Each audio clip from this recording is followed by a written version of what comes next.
14 দিন পেটে ক্ষুধার তাড়নায় পাথর বাঁধছিলাম উম্মত, তোমার মনে নাই? একবারও শুনো নাই আমার ক্ষুধার কষ্ট, আমার পিঠের ব্যথা, আমার দাঁতের ব্যথা, আমার কাঁধে 2টা কড়া ঢুকে গেছে উম্মত। আমার ঘরে 3 মাস আল্লাহর নবীর স্ত্রী আয়েশা বলছে, আল্লাহর কসম উম্মত, নবীর স্ত্রী বলছে 1 ফোঁটা চুলায় আগুন জ্বলে নাই।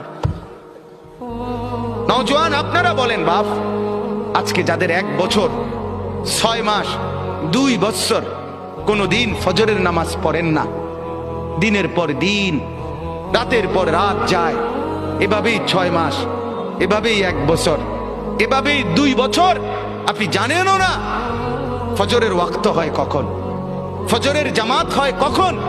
মেরে মুহতারাম, আমার ভাই, আমার বন্ধু, বলো